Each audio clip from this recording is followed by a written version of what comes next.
का पथ प्रकाश ज्योति से भरा, वंदना उनकी करें।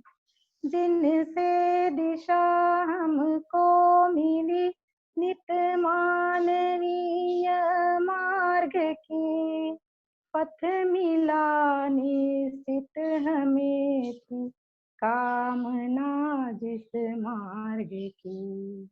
कृतज्ञता से सौम्यता की नित्य आई निरंतरा, जिनसे है मानव का पथ प्रकाश ज्योति से भरा, वंदना उनकी करें, वंदना उनकी करें, वंदना उनकी करें।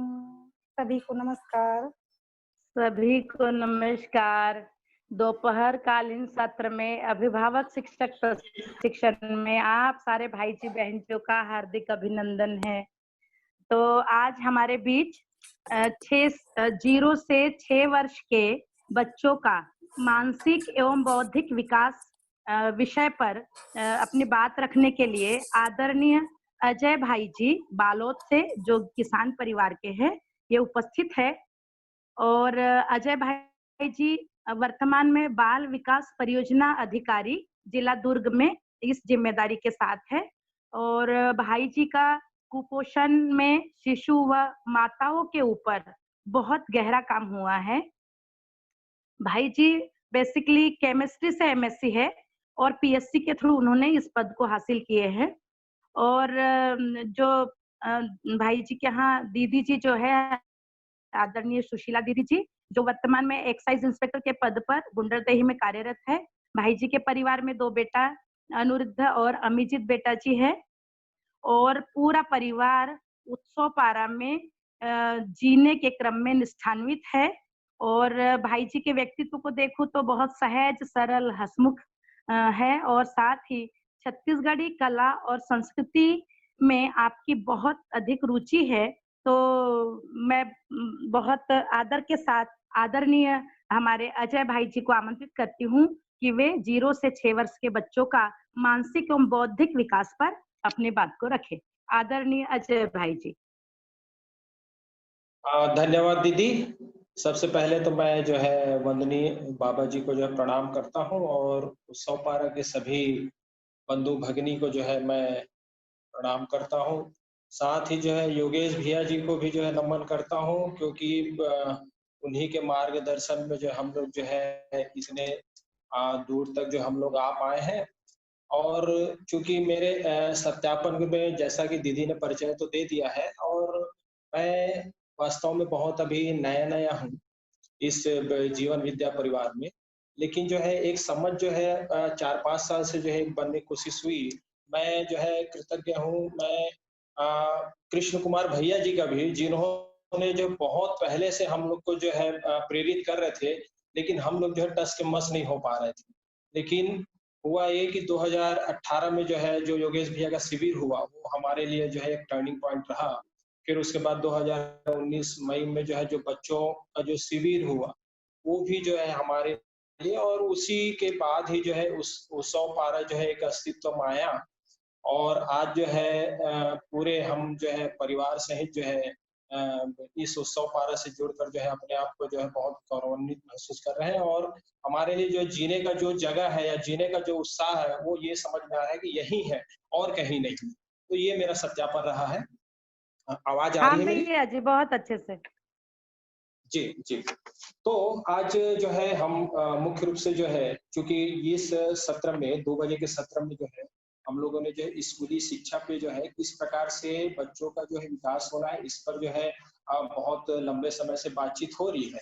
लेकिन एक ऐसा बच्चों का जो है वर्ग भी है, या बच्चों का जो है एक आयु वर्ग भी है जो बहुत महत्वपूर्ण होता है हमारे लिए, जो कि खास करके जो है 0 से 6 वर्ष के बच्चे होते हैं।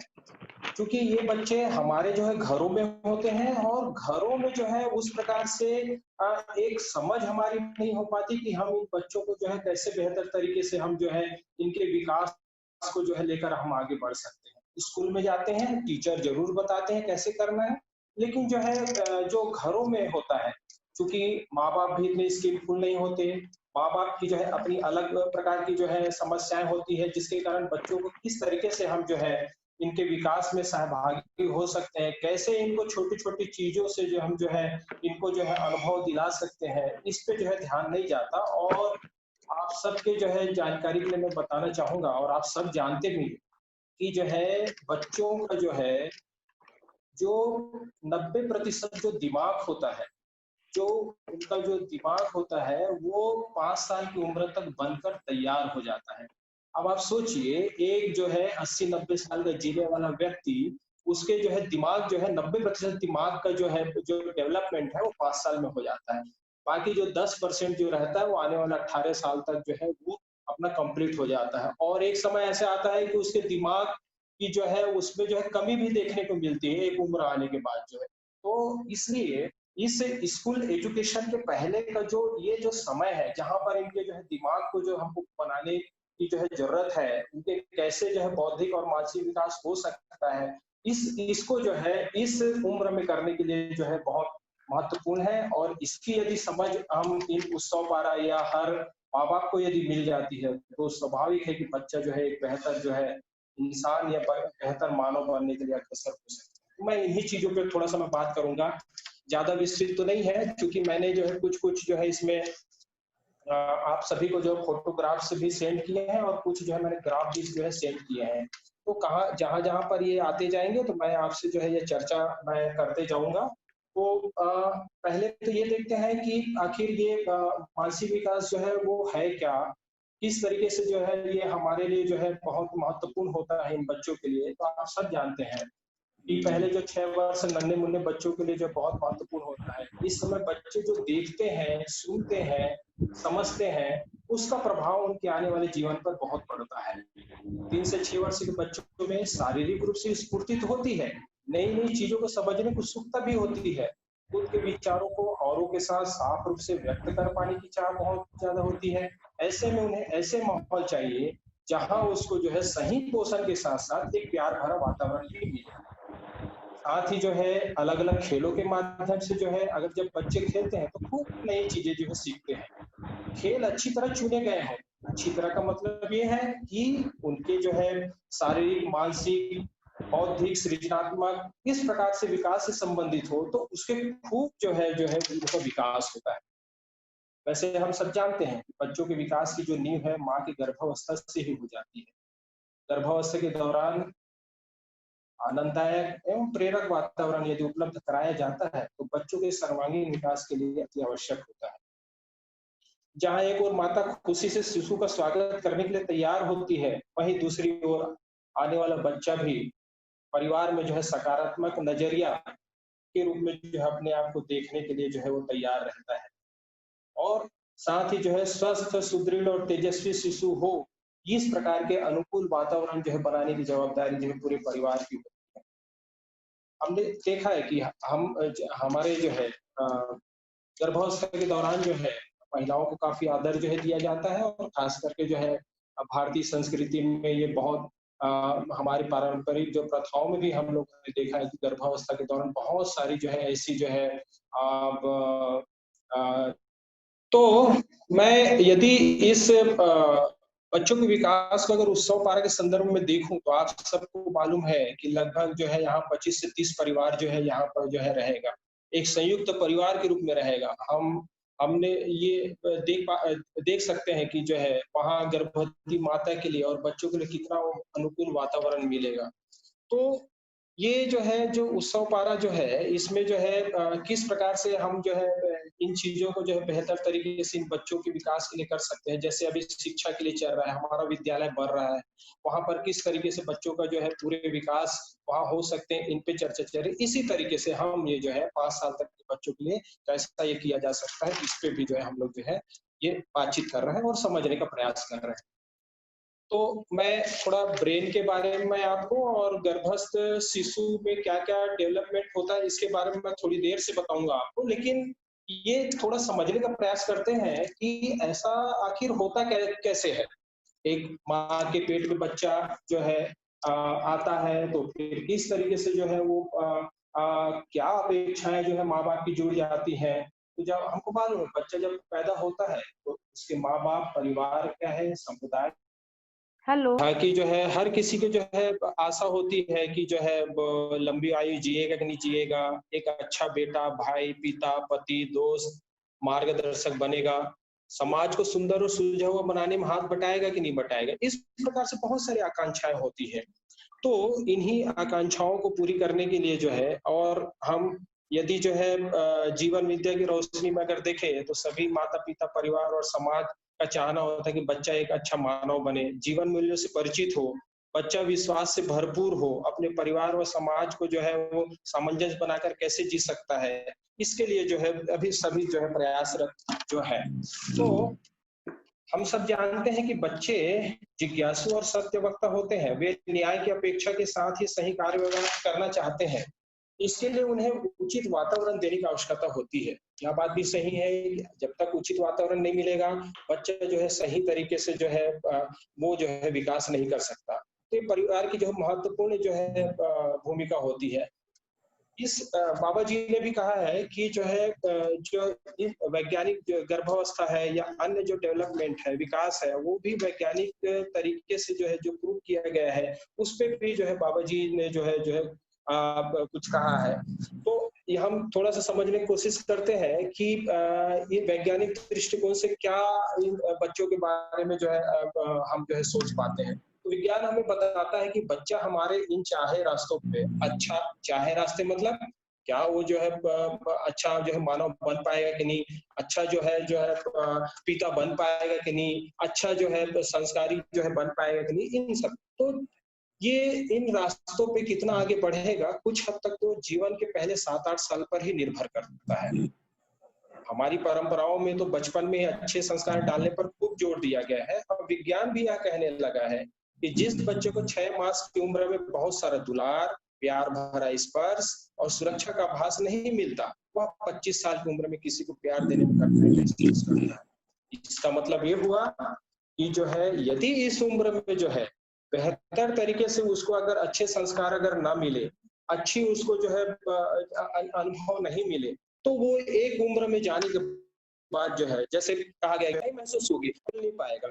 ये जो है ये चीजें जो है इसकी जो नींव है इसी बचपन में जो है पड़ जाती है। साथ ही अगर कोई 2 साल का बच्चा है और अन्य बच्चों के साथ जो है उसको खेलने का अवसर यदि नहीं मिलता है, तो 40 साल की उम्र में जो है औरों के साथ जो है मिलजुल कर कैसे काम करना है, कैसे हंसी खुशी से रहना है, ये भी जो है कर पाना उसके लिए जो मुश्किल होता है। तो इसलिए जो है ये 6-7 साल की उम्र जो है एक तो नई नई चीजों के बारे में सोचने का, चुनौती स्वीकार करने का और मुश्किल कुत्थियों को जो है सुलझाने का जो है जब तक आदत ना पड़ा हो, तब तक जो है बड़ा होकर जो है वो ऐसे काम को ठीक से करना एक बड़ी मुश्किल जो है बन जाता है। तो आखिर ये इस प्रकार से क्यों ऐसा होता है, इस पे भी हम जो अगर जाने तो इसकी बड़ी एक रोचक कहानी है। अब रोचक कहानी किस तरीके से है? तो हम सब जानते हैं कि हमारे जो है दिमाग में जो है दिमाग जब बढ़ रहा है तो उसको हम अगर बहुत सिंपल और साधारण तरीके से अगर उसको माने, तो हमारे दिमाग में जो है छोटे-छोटे जो है नसें पाई जाती हैं जिसको हम न्यूरॉन्स कहते हैं। और आपको देख के सुनकर ताज्जुब होगा कि ये जो न्यूरॉन्स है, एक इंसान या एक बच्चे में जो है लगभग जो है 10,000 करोड़ जो है वो न्यूरॉन्स होते हैं। मतलब 10,000 करोड़ मतलब जितने हमारे आकाशगंगा में तारे हैं, इतने। अब आप कल्पना कीजिए कि कितनी अधिक क्षमता जो है इस छोटे से जो है ब्रेन में होती है।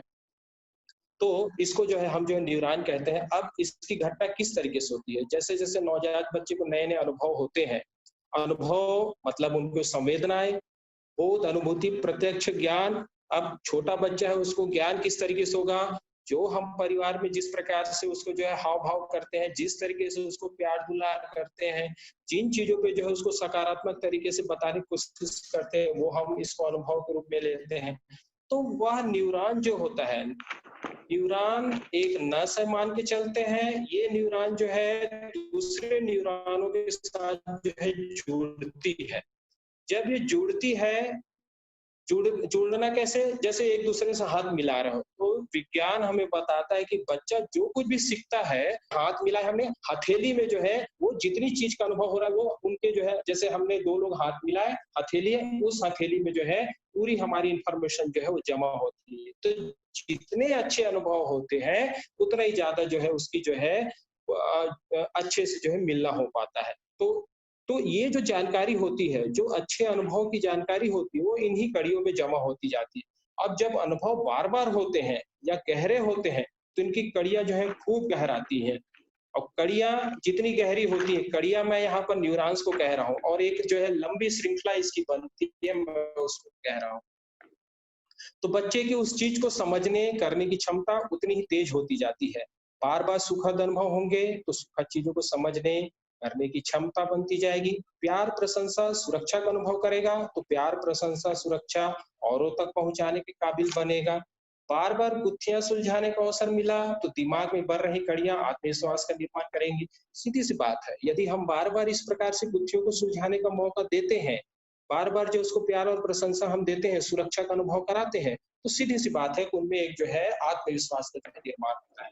जहाँ-जहाँ दुखद अनुभव होंगे, वहाँ वैसी ही दृष्टि से संसार को देखने लगेगा। इसका मतलब ये हुआ कि इस उम्र में यदि जो है हम उनके साथ जो है ऐसा कोई दुखद अनुभव होता है, या हम उसको जो है इस तरीके से अनुभव हम उनके लिए नेगेटिविटी की ओर लेकर जाता है, तो वो जो है आगे जाकर भी संसार को उसी दृष्टि से जो है देखने का जो है कोशिश करता है। तो संसार को देखने लगेगा, साथ में जो है मार खाएगा, असुरक्षित महसूस करेगा। तो दिमाग में बढ़ रही जो कड़ियाँ है, संसार से अलग-थलग रहने को प्रेरित करेंगे। जैसे हम आस-पास के अपने माहौल में अभी के देखते हैं कि हमको समझ में नहीं आता है कि बच्चा अलग-थलग क्यों पड़ा है, या कोई वयस्क आदमी क्यों अलग-थलग है, क्यों बोलता नहीं है, क्यों जो है इस तरीके से जो है वो किसी के साथ जो है मिल-जुल कर नहीं रह सकता। ये सारी जो चीज़ें हैं, वो उनके जो है बचपन में जो 5 साल की अवधि है, उसी अवधि के दौरान जितनी भी चीज़ें हुई हैं, उसी का रिफ्लेक्शन जो है आगे वाली उम्र में जो दिखता है। तो अगर बड़ों से ज्यादातर गुस्सा अगर देखा है इस उम्र में, तो गुस्से करने की क्षमता भी बढ़ सकती है, और कई बार ये होता है कि भाग भी जाते हैं घर से, इस प्रकार की प्रवृत्ति भी देखने को मिलती है। तो अगर अनुभव हुए ही नहीं, अब ये तो हुआ अच्छे अनुभव और निगेटिव अनुभव के, अगर कोई अनुभव हुआ ही नहीं तो क्या हो सकता है? ये भी जानने वाली बात है। पता चला कि हम घरों में जो है चुपचाप बैठे हैं, कुछ भी हम उनको अनुभव नहीं दे पा रहे हैं, कुछ भी चीज़ हम जो है समझा नहीं पा रहे हैं, बता नहीं पा रहे हैं, या उनके साथ जो है हमको जो गतिविधि करनी चाहिए हम नहीं कर पा रहे हैं, तो क्या होगा? अगर अनुभव हुए ही नहीं तो कुछ सोचने, समझने और करने की शक्ति भी बहुत कमजोर होगी, बहुत क्षीण होगी। ऐसे बच्चों में बड़े होकर आत्मविश्वास की भारी कमी हो तो कोई आश्चर्य नहीं हो सकता। तो कहने का मतलब ये है, अगर इस उम्र में अगर बच्चों के साथ जो है अगर ऐसा नहीं होता है, तो मान के चलिए कि उसमें आत्मविश्वास की कमी होगी, और वो जो है एक जो है अच्छा जो है मानव बनने के लिए जो है बिल्कुल भी जो है वो अग्रसर नहीं हो पाएगा। इस बात को जो है हम अभी जो है समझ सकते हैं। इसको मैं एक और उदाहरण से मैं जो है आप सबको जो है मैं बताना चाहूँगा कि बच्चों की जो मानसिक विकास को जो है हम इस तरीके से भी ले सकते हैं। यदि हम इस न्यूरॉन्स जो मैं कह रहा हूँ, हालाँकि थोड़ा-सा साइंस का जो है ये चीज़ है, लेकिन लोग जो है आजकल जो है सभी जानते हैं, सारे जो है न्यूरॉन्स के बारे में सबको जो है जानकारी है। और अ, तो अगर ये न्यूरॉन को जो है हम अगर एक घड़े का रूप अगर मान लें, कहने का मतलब ये कि न्यूरॉन हमारा एक घड़ा या मटका हम उसको कहें, तो हर अनुभव से ज्ञान रूपी अमृत की एक बूंद यदि घड़े में पड़ती है, तो जैसे जैसे घड़ा भरता जाता है हमारे ज्ञान का भंडार और विकसित होता जाता है। मतलब ये कि घड़ा है वो हमारा जो है न्यूरॉन्स जो है घड़े के रूप में है, हम जो भी ज्ञान रूपी जो है वो उसमें जो है बात डालेंगे या अनुभव डालेंगे, उसके एक एक गुण जब पड़ती है तो घड़ा भरते जाएगा, जैसे एक एक गुण से घड़ा भरता जाता है। जितना जो है हमारे आसपास के संसार की गुत्थियों को सुलझाने की, सोचने की और कुछ कर दिखाने की शक्तियों को जो है बढ़ावा मिलता है, ये सभी पर लागू होता है। ऐसा नहीं है कि जो है सिर्फ बच्चों पर, ये आदमी औरत है, छोटा बड़ा है, अमीर गरीब सभी के लिए होता है कि सभी में जो है ज्ञान में नए नए अनुभव में जो है वृद्धि होती रहती है। पर ये वृद्धि या ये मटका किस समय जो है सबसे ज्यादा जो है अपने जो है बड़े रूप में या अच्छे विकसित रूप में पाया जाता है, ये महत्वपूर्ण है। तो अब देखें 6 से 7 साल के बच्चों के साथ अगर एक अनोखी बात और होती है, अनुभवों से उनके घड़े में भी वैसे ज्ञान की बूंदें तो पड़ती हैं। फर्क ये होता है कि इनका घड़ा लचीला होता है। मतलब ये हुआ कि इस उम्र में जो है, जो 6-7 साल से कम उम्र के जो बच्चे हैं, उनका जो दिमाग होता है, उनका जो न्यूरॉन्स होता है, उनका जो घड़ा होता है, वो बहुत लचीला होता है। और जब लचीला होगा, तो हम जितने भी ज्ञान की बूंदें उसमें डालते जाएँगे, वो सबको जो है वो एक्सेप्ट करना जो है वो चालू करता है। तो आयु जितनी कम होगी, घड़ा उतना ही लचीला होगा। 2 साल की उम्र में 1 बूंद पड़ने पर घड़ा जितना फैलता है, उतना 6 साल में काफ़ी कम फैलेगा और 10 साल में बहुत ही कम पड़ेगा फैलेगा। तो कहने का मतलब ये कि जब लचीला है तो उसमें हम जो भी डाल रहे हैं, जो भी ज्ञान की बूंदें डाल रहे हैं तो वो जो है फैल रहा है, अपने जो है स्वरूप से जो है वो फैलते जा रहा है वो। तो फैल जब जा रहा है तो एक बार हमने कहा कि 5 साल की उम्र तक 90% दिमाग का जो है बनकर तैयार हो जाता है। तो जब ये बन जाता है तो अब अगर एक बार बन गया है तो बाद में आपके 10 साल, 11 साल, 12 साल में जब भी उसको नए-नए अनुभव होंगे, नए ज्ञान में उसकी वृद्धि होगी, तो वो जो है जो एक बार विकसित हो गया है उसमें जो है जाकर जो है वो स्टोर होने का जो है वो काम करेगा। जैसे अगर छोटी उम्र में बहुत सारे सुखद अनुभव हुए हैं, तो घड़ा जो है खूब फैलेगा। बच्चे में बहुत सा ज्ञान बटोरने का सामर्थ्य बनेगा और जैसे-जैसे बड़ा होता जाएगा, नए अनुभवों से विशाल घड़ा भरता तो जाएगा, ज्ञान खूब बढ़ेगा, क्षमताएँ खूब निखरेंगी एवं स्वयं सफल होगा और औरों को भी सफल बनाएगा। और कहीं छोटी उम्र में अगर सही अनुभव नहीं मिले, तो घड़ा छोटा रह जाएगा और बड़ी उम्र में नए-नए अनुभव से ज्ञान तो बढ़ेगा, पर घड़े में कुल कितना ज्ञान समा सकता है, इसका फैसला तो उस 6-7 साल में ही जो है हो जाए रहता है। तो अब उससे बड़ा जो है घड़ा बन नहीं सकता। घड़ा बनने का, घड़ा को फैलने का जो समय है, वो 6 से 7 साल का उम्र ही 6 से 7 साल में ही जो है वो फैलता है और उसका जो है डिसीजन जो है इसी 6-7 साल में जो है पूरा हो जाता है। आगे जाकर वो फिर कोई भी नया अनुभव और ज्ञान जो है प्राप्त करेगा, लेकिन एक बार जितना है, जितना घड़ा बन चुका है, उसमें जो है उतना ही ज्ञान और उतना ही अनुभव आ सकता है। उससे ज़्यादा जो है वो स्वीकार नहीं कर पाएगा। तो ये इस बात को जो है थोड़ा-सा हम यदि इस न्यूरॉन्स को घड़े के रूप में अगर सिंपल तरीके से अगर मान के चलें, तो हमको ये बात समझ में आता है कि जितनी कम उम्र होगी, उतना ही जो है उसका न्यूरॉन लचीला होगा और उतने ही अनुभव को जो है वो जो है उसकी जो है ग्राह्यता बढ़ेगी, उसकी ग्रहणशीलता बढ़ेगी और जैसे-जैसे जो है उसको उम्र बढ़ते जाएगा, तो उसको जो है जितना बनना था उनका दिमाग, वो बन गया, लेकिन नए अनुभव, नए ज्ञान मिलेंगे, लेकिन उसकी जो उसको जो है स्वीकार उतना ही करेगा जितना उसके पास जो है साइज में उसका दिमाग बना रहे। तो कहने का मतलब ये कि ये उम्र सबसे ज़्यादा महत्वपूर्ण होता है। इस उम्र में यदि अनुभव हमने दिया है, बेहतर तरीके से बच्चों की अगर देखभाल की है, तो ये मान के चलिए कि आगे जाकर जो है वो बहुत बेहतर तरीके से जो है वो अपनी ज़िंदगी को जो है वो जी सकता है। थोड़ा-सा हम जो है जो मैंने ग्राफ आपको भेजा था, मैं उस ग्राफ पे जो है तो ये न्यूरॉनों के बीच की जो कड़ियाँ हैं, दिमाग के अलग-अलग हिस्सों में अलग-अलग उम्र में बनती है। बहुत महत्वपूर्ण है। ये न्यूरॉन्स जो है, जो कड़ियाँ जो बन रही है, जो एक-दूसरे से हाथ मिला रही है, जो मैंने आपको बताया था, वो अलग-अलग उम्र में अलग-अलग तरीके से बनती है। जैसे भाषा समझने का जो है, आप इस ग्राफ में देखेंगे तो एक मैंने नीचे वर्ष लिखा है, 6 से 7-8 वर्ष तक का जो है ये 0 मतलब बच्चा पैदा हुआ तब से लेकर ये जो है और ऊपर जो है ग्रहणशीलता, ग्रहणशीलता मैंने इस रूप में लिया है कि कितना वो जो है ग्रहण कर पाता है इन चीज़ों को जो है, किस उम्र में सबसे ज़्यादा उसकी ग्रहण करने की क्षमता होती है। तो देखिए, भाषा को जो समझने का जो है, बोलने की जो कड़ियाँ बनने हैं, जन्म से शुरू हो जाता है, ये जन्म से शुरू होता है, पर 5 के महीने की उम्र में काफी तेजी आ जाती है। 3 से 4 साल की उम्र तक तो यूं ही बड़ी तेजी से बनती रहती है और फिर धीरे धीरे आता है। तो कहने का मतलब ये है कि भाषा को समझना, भाषा को बोलना और उसमें जो है उनके साथ जो कड़िया बनाना,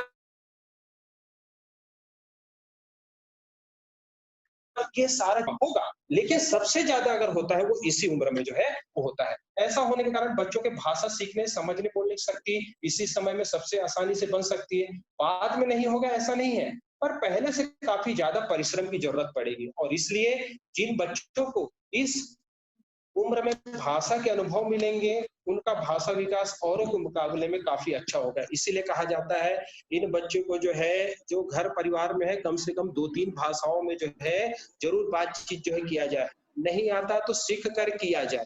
तो ये भाषा को जो समझने की, एक जो है बच्चा जो 10-11 साल का है और एक जो है 50 साल का, उसको सीखने में कितनी समस्या आती है, मैं आपको बता सकता हूँ। मुझे अभी जो है लॉकडाउन की अवधि में मुझे जो है सिंथेसाइजर और हारमोनियम बजाने के लिए जो है मैं थोड़ा प्रेरित हुआ, तो बजा रहा हूँ। तो मेरे यहाँ बच्चे जो है जिसको 1 घंटे में सीख जाते हैं, मुझे जो है वो 15 दिन लग रहा है। अब आप समझ सकते हैं किस तरीके से हम दिमाग जो है ये होता है। तो सीखने की प्रवृत्ति धीरे धीरे जो हमारी जो है कम होनी चालू हो जाती है। इसी तरीके से सुनने और देखने की क्षमता, नेक्स्ट स्लाइड पे, इसी प्रकार से जो है देखने और सुनने की जो क्षमता है, यूं कहें भाषा से जुड़े अनुभव के लिए इस उम्र में बच्चे की ग्रहणशीलता बहुत ज्यादा है। तो थोड़े से परिश्रम से यदि भाषा हम सिखा देते हैं तो उनकी क्षमता का निर्माण बहुत अच्छा हो सकता है। अब देखिए, अलग अलग क्षमताओं के विकास के लिए यूं ही अलग अलग उम्र ज्यादा ग्रहणशील होती है। जैसे सुनने और देखने की क्षमताएं, आप देखेंगे इसमें सुनने और देखने की क्षमताएं पहले साल भर में बहुत तेजी से बढ़ती है। आप देखिएगा, पहले ये जो साल भर में जो है बहुत तेजी से बढ़ रही, फिर उसके बाद धीरे धीरे नीचे उतर रही है। तो क्षमताएं जो है पहले 1-2 साल में जो है बहुत तेजी के साथ बढ़ती है और इसके बाद जो है कम होती जाती है। इस उम्र में बच्चों की इन क्षमताओं को बढ़ाने के लिए पर्याप्त अनुभव ना मिले तो बड़ा होकर काफी कमियां रह जाती है सुनने और देखने की क्षमता। हम कल भी जो है और आज सुबह भी गोष्ठी में बात चल रही थी सुनने की क्षमता। तो कहीं ना कहीं आप मान के चलिए इसकी नींव इसी समय ही रखी जाती है कि किस तरीके से क्या है, क्या सुनने का हम क्या उतरे अवसर, क्या बच्चे को सुनने का हम दे पा रहे हैं कि नहीं, उनको देखने के। कहने का मतलब ये है कि उनकी जो है जो ज्ञान इंद्रियां है इसी समय जो है सबसे ज्यादा डेवलप होती है। तो इस समय इस प्रकार के अगर अवसर मिलते हैं तो बच्चा जो है सुनने और देखने दोनों की क्षमताओं में जो है बेहतर जो है वृद्धि कर सकता है। अब भावनाओं के बारे में जरा जो है हम देख लें, नेक्स्ट स्लाइड। बच्चों के जीवन में भावनाओं को समझने, व्यवस्थित करने और प्रभावी ढंग से काम में लाने की क्षमता पहले 3 साल में अच्छे अनुभवों से खूब बढ़ सकती है। अब आप देखिए 3 साल में जो है अच्छे अनुभवों से जो है खूब बढ़ती है। अच्छी बुरी आदतें सीखने की क्षमता की नींव भी लगभग इसी उम्र में पड़ जाती है। इसका मतलब ये है कि अच्छी बुरी आदतों को भी जो है हम अगर इस समय हम अगर उनपे अगर अनुभव के रूप में देते हैं या उनको बताते हैं तो सबसे ज्यादा जो प्रभाव पड़ता है इन जो है, तो ये 3 साल की उम्र तक जो है हमको ये इनकी भावनाओं को समझने में जो है वो हेल्प मिलता है। इन क्षमताओं के मुकाबले दूसरे लोगों से रिश्ते बनाने का, अगला स्लाइड देखेंगे भैया, रिश्ता बनाने की क्षमता का निर्माण थोड़ी देर से शुरू होता है। तो दूसरों से जो है भैया एक स्लाइड पीछे,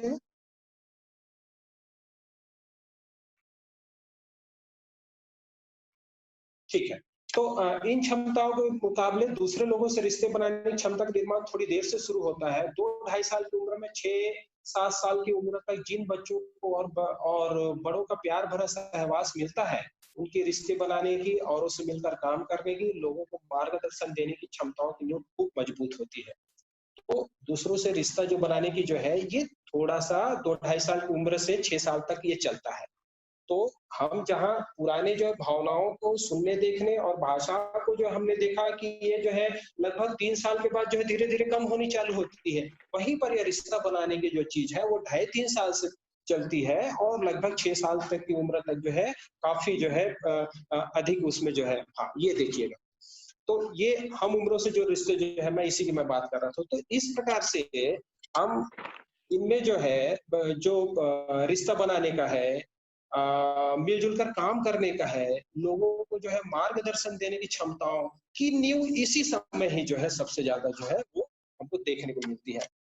अब देखते हैं कैसे हम जो है आगे भैया कुछ कुछ प्रतीकों को और जो है संख्या को जो समझने का जो है इस ग्राफ से बहुत आसान तरीके से ग्राफ को जो है बताने का कोशिश जो है किया गया है।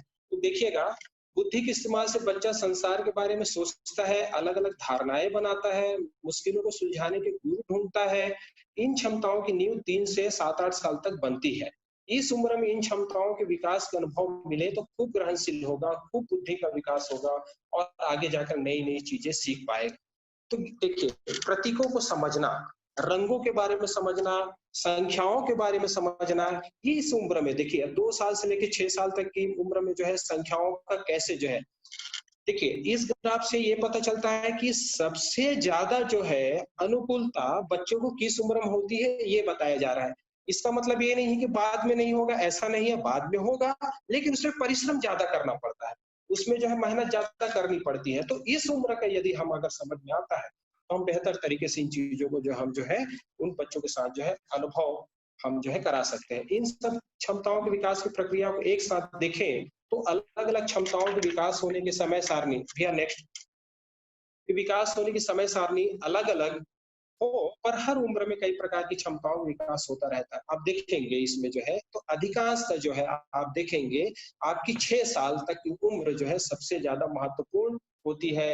भाषा को समझने के लिए, सुनने देखने की क्षमता के विकास के लिए, भावनाओं को समझने के लिए, रिश्ते बनाने के लिए, प्रतीकों को समझने के लिए, इन सारी चीजों के लिए जो है इस प्रकार से क्षमता का जो है विकास होता है। तो बच्चों के पूर्ण विकास के लिए उनके आसपास की दुनिया ही काफी होती है, इसके लिए बहुत अधिक इधर उधर कुछ करने की जरूरत नहीं पड़ती। हम अपने घर में जो है घर की चीजों से ही जो है हम इन सारी चीजों का अनुभव करते हैं। हम जो है घर परिवार में जो रहते हैं उन्हीं के माध्यम से इन चीजों के बारे में उनको जो है बता सकते हैं। इसके लिए ना तो किसी खास भवन की जरूरत पड़ती है, ना तो खिलौने की जरूरत पड़ती है। सबसे महत्वपूर्ण बात यह है, हम सोचते हैं खिलौने से ही बच्चे का जो है पूरा विकास होगा, जबकि ऐसा नहीं है। तो इनको जितने अच्छे जो है अनुभव मिलते हैं, खूब सिखाने का जो है काम अगर करते हैं तो अपनी आसपास की चीजों को ही खिलौने का रूप दे देते हैं। आप में से अधिकांश तो जो है कोई बचपन में कोई खिलौने नहीं मिलते थे तो मिट्टी के खिलौने खेला करते थे, खुद से खिलौने बना बना कर खेला करते थे, इस तरीके की जो चीजें हैं। तो बच्चों को सीखने के लिए खिलौने की आवश्यकता नहीं होती, बस उनको जो है एक जो है दिशा देने की जरूरत होती है। तो बच्चों से जो है आसपास के बड़ों से प्यार मिलते जुलते रहना, खेलते कूदते रहना, अपनी राह में आई अड़चनों को दूर करने के लिए समझदारी से व्यवहार करना, संबंध को पहचानना, संबोधन करना, आज्ञा पालन करना, नियंत्रण कैसे हो सकते हैं इस पे काम करना, कैसे सहयोग कर सकते हैं ऐसा काम करना। तो ये सब यदि होता है तो खूब विकास जो है बच्चों का होता है। तो इन इन इन सब चीजों में जो है एक जो बात समझ में आई कि ये जो है चूंकि बहुत महत्वपूर्ण उम्र होता है जिसपे इस प्रकार से विकास जो है हम जो करा सकते हैं। अब देखिए, बौद्धिक विकास की बात यदि करते हैं, मानसिक या बौद्धिक विकास की बात करते हैं, तो बौद्धिक मुख्य रूप से आप देखो तो इंद्रियों के माध्यम से जितने भी विकास होते हैं वो बौद्धिक विकास की श्रेणी के अंतर्गत आता है। आंख से देखना, आप देखिए आपके पास जो है जो ज्ञान इंद्रिया है वही ज्ञान इंद्रिया है जो है आपके जो है पूरे जो है बौद्धिक का विकास करता है वो। तो ये बच्चा जानता है कि कौन सी जो है ऊंची है, कौन सा जो है छोटा है, कौन बड़ा है, क्या नरम है, क्या खुरदुरा है, क्या चिकना है। तो देख कर, सुनकर, चख कर, सूंघ कर, स्पर्श करके इन सारी चीजों का जो है अनुभव, यही अनुभव कहलाता है। इस विज्ञान की भाषा में इसी को ही अनुभव कह रहे हैं। ये जितनी अधिक मात्रा में अगर इन बच्चों को मिलता है तो उतना ही जो है इनमें जो है इनकी जो है कड़ियां जुड़ते जाती हैं, उतना ही ज्यादा जो है दिमाग का जो है विकास जो है होते जाता है। अब देखिए 3 से 4 साल का बच्चा है, 4 से 5 साल का बच्चा है, उनको किस प्रकार से जो है हम चीजों को, दीदी मैं 5 मिनट और लूंगा दीदी मैं। हाँ भाई ठीक है। तो जैसे ठीक है भोजन का भाई, स्वाद के बारे में जी ठीक। जी जी, तो 3 से 4 साल के आयु का बच्चा है तो अब उनके लिए क्या है, अब चूंकि परिवारों में इस प्रकार से शिक्षा है नहीं कि उनको समझ में नहीं आता है कि इन बच्चों के साथ क्या करना है। तो अगर बच्चा भोजन के स्वाद को अगर पहचान पा रहा है तो उसके बौद्धिक विकास हो रहा है। वो 2 से 4 नग अगर कोई टुकड़े को अगर जोड़ पा रहा है तो बुद्धि का विकास हो रहा है उसका। विभिन्न प्रकार की ध्वनियों को यदि पहचान ले रहा है तो बुद्धि का विकास हो रहा है। वो जानवर, पक्षियों, शरीर के अंगों को पहचान पा रहा है तो बुद्धि का विकास हो रहा है। रंग व आकार को पहचान ले रहा है तो बुद्धि का विकास हो रहा है। इसी प्रकार से जो है 4 से 5 और 5 साल के बच्चों का है। चूंकि वहां पर जो है ये रंगों को जो है देखा, रंगों के है को पहचान किया। रंग आप अगर ये 5 से 6 साल का बच्चा अगर रंग को पहचान लिया, अगर उसका नाम बता रहा है तो सही तरीके से उसकी बुद्धि का विकास हो रहा है, हम ये समझ सकते हैं। परिवार के सदस्यों का नाम अगर बताता है, घर का पता यदि बता सक रहा है तो उसके जो है हम कह सकते हैं उसके न्यूरॉन्स बढ़िया डेवलप हो गए हैं। अच्छा जो है उसका जो है दिमाग का जो है विकास हो रहा है। रंग, आकार, गुण के बारे में विभिन्न वस्तुओं को जो है अलग अलग कर सकता है, जमा सकता है। तो उसके जो है आसपास की आवाजों को सुनकर अगर पहचान पाता है कि ये बिल्ली है, ये कुत्ता है, ये जो पक्षी है, तो जो है इस प्रकार। तो इस प्रकार से हम अलग अलग उम्र के बच्चों को जो है कैसे हम जो है उनके विकास को समझा सकते हैं ये और कैसे उनको बेहतर अनुभव दें कि वो जो है इन सब चीजों को जो समझ पाए। और जो है जो अभिभावक है या घर का जो सदस्य है वो इस बात को भी जो है मूल्यांकन कर पाए कि हाँ, ये अगर मेरा बच्चा कर रहा है इसका मतलब जो है मेरे बच्चे का जो है उनका मानसिक विकास या बौद्धिक विकास बेहतर तरीके से होता है। ये भी एक टूल है जिसको जानना हमारे लिए जो है जरूरी है। थोड़ा सा ब्रेन के बारे में 2 मिनट और जो है, ब्रेन में जो है 2 पार्ट है भैया। ब्रेन का अगर आप स्लाइड अगर दिखा पाए तो ब्रेन का जो है लेफ्ट साइड, राइट साइड का होता है, आप सब जानते हो। जैसा अभी हमारे जो है स्कूल के करिकुलम में जो है आप लोगों ने जो बनाया है और जो आप लोगों ने जो बताया है कि कैसे हमको जो है अपने जो है ब्रेन का हर भाग अपने आप में काम करता है। लेकिन लेकिन एक मैंने कहीं से पढ़ा है, ये कोई जो है ऑथेंटिक नहीं है, मैं ये भी आपको मैं बता दूं कि सिर्फ हम ब्रेन का 10% भाग ही जो है हम इस्तेमाल करते हैं, बाकी 90% भाग भी इस्तेमाल नहीं होता है, ऐसा कहा जाता है। मुझे उस पर जो है ज्यादा जानकारी है नहीं तो मैं उसमें बोल नहीं पाऊंगा। लेकिन जो है एक चीज तो ये है कि हमारे पास जो है लेफ्ट और राइट साइड के जो है ब्रेन, अगर हम इसको अगर 2 भाग में, ये नीला नीला जो दिख रहा है आपकी स्लाइड में, अगर ये 2 पार्ट में करें तो लेफ्ट और राइट पार्ट अगर ये करते हैं तो हमारा जो लेफ्ट जो पार्ट है वो स्पीच और वर्बल कम्युनिकेशन के लिए महत्वपूर्ण होता है। राइट जो है वो नॉन वर्बल के लिए। नॉन वर्बल मतलब होता है आई टू आई कांटेक्ट, एक दूसरे को देखना, एक दूसरे को स्माइल देना, इस तरीके से नॉन वर्बल तरीके से अगर ये होता है, इस तरीके से हम अगर इन चीजों को समझते हैं तो उतना ही ज्यादा जो हम मस्तिष्क के पूरे भाग को हम जो है सक्रिय करने के लिए हम जो है ये काम जो है कर सकते हैं। अब देखिए, जो राइट हैंडेड होता है, जैसे मैं राइट हैंडेड हूं तो मैं ब्रश हमेशा राइट हैंड से ही करूंगा, तो सीधी सी बात है मेरा राइट हैंड तरफ का मस्तिष्क से ही ज्यादा डेवलप होगा, वो लेफ्ट हैंड अपने आप में जो छूटेगा। इसीलिए कहा जाता है कि जो है बच्चे को जो है या बड़ों को भी जो है हम जो है दोनों हाथ से आपके पैरेलल काम करने की जो है क्षमता विकसित होनी चाहिए, जिससे आपके दोनों तरफ का जो ब्रेन जो है डेवलप हो सके। जैसे अभी आप लोगों ने बताया था कि कैसे हम पीछे की ओर चलते हैं, हमारा पीछे का पार्ट भी जो ब्रेन का हिस्सा आता है, हम पीछे चलते हैं तो उन चीजों को जो है उतने सकारात्मक तरीके से सोचना चालू करता है। तो पीछे की साइड के ब्रेन का पीछे का साइड के लिए जो भी जिम्मेदार होगा, जो भी पार्ट जिम्मेदार होगा, वो आपको जो है डेवलपमेंट को बताएगा कि कैसे ये हो रहा है करके। तो इसलिए शरीर के सभी अंगों का पर्याप्त मात्रा में यदि हम इस्तेमाल करते हैं, खास करके हाथ और पैर का जो है, अगर राइट हैंडेड है तो लेफ्ट हैंड भी उतना ही चलना चाहिए। आपको सब्जी अगर राइट हैंड से काटने में सहूलियत है तो लेफ्ट हैंड से भी आपके जो उतनी तेजी से कटे तो आपका ब्रेन जो है पैरेलल तरीके से जो है वो भी जो है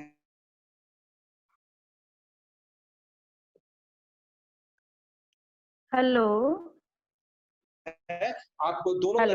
दोनों तरफ का जो ब्रेन है हम आप बच्चों को जो है जो पास दे सकते हैं। थैंक यू दीदी, बहुत सब्र के साथ बहुत आपने सुना। और चूंकि बहुत थैंक यू। बहुत बढ़िया भैया जी, खूब अच्छी प्रस्तुति रही आपकी और बहुत सारी चीजें जानने को मिली। और इसमें एक बात आपने जितनी बात कही तो मैं ऐसे जोड़ पाई कि वाकई में सौभाग्यशाली है वो बच्चे, वो पेरेंट्स जिनको उत्सव पारा जैसा एक सुंदर अवसर मिल रहा है जहाँ पर ये चीजें सहजता से हो पाएगी संभव। तो जितनी भी कहा संबोधन, सहयोग, आज्ञा पालन, ये सारी चीजें, तो वहाँ जिस तरह का डिजाइन किया जा रहा है विद्यालय में, ये सारी चीजें बहुत आसानी से होगी। तो सब लोग वाकई में बहुत सौभाग्यशाली और बहुत अच्छे से आपने रखी अपनी बात को। बहुत बहुत धन्यवाद भैया जी आपको।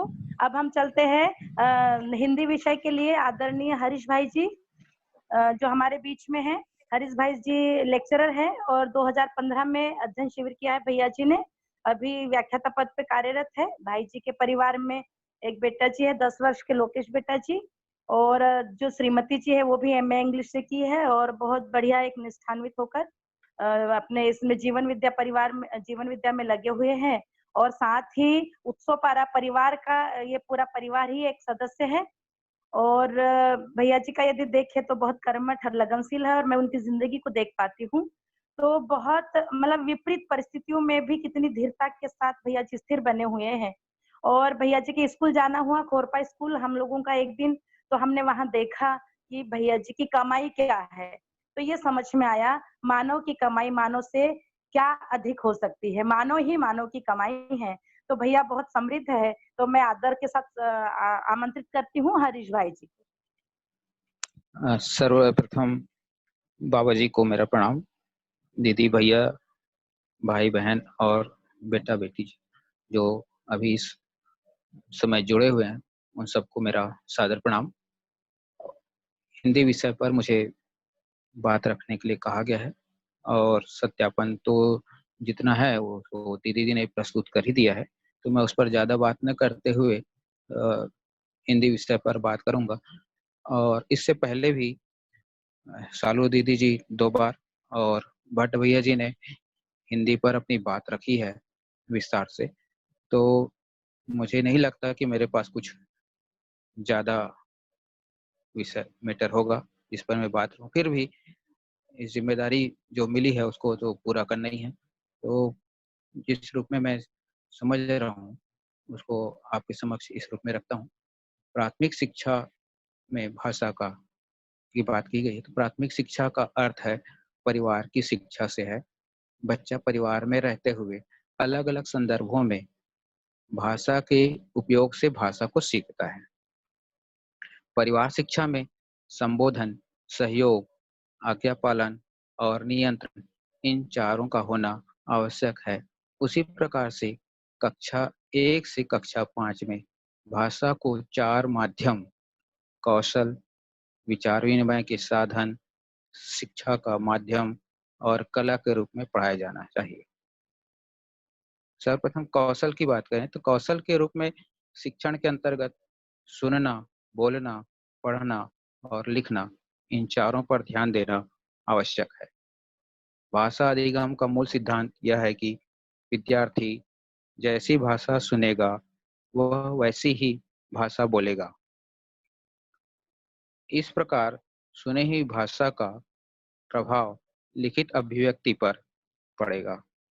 दूसरा, विचार विनिमय। भाषा को विचार विनिमय के माध्यम के रूप में पढ़ाया जाना चाहिए। इसके लिए यह आवश्यक है कि बच्चा कही हुई बात को सुने और समझे और तब उसके प्रति अपना विचार प्रस्तुत करे। प्राथमिक शिक्षा में बच्चों से बात कर उनकी रुचि की बातें, विषय जिन पर वे बात करते हैं, किस्से, कहानी व गीत का पता करें। इनके माध्यम से ऐसे अवसर उत्पन्न किए जा सकते हैं जिनमें बच्चे ज़्यादा से ज़्यादा एक दूसरे की सुने, न कि चुपचाप बैठकर शिक्षक की सुने। तीसरा, शिक्षा का माध्यम।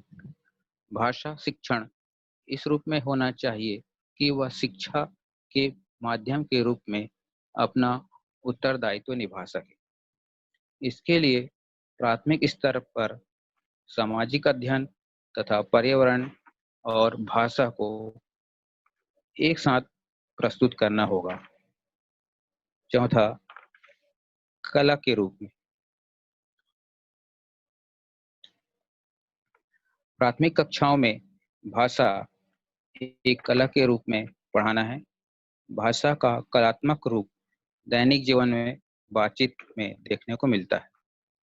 कहानी, कविता, संवाद, संस्मरण अनेक विधाएं हैं जिन्हें प्राथमिक कक्षाओं के पाठ्यक्रम में स्थान दिया जाता है।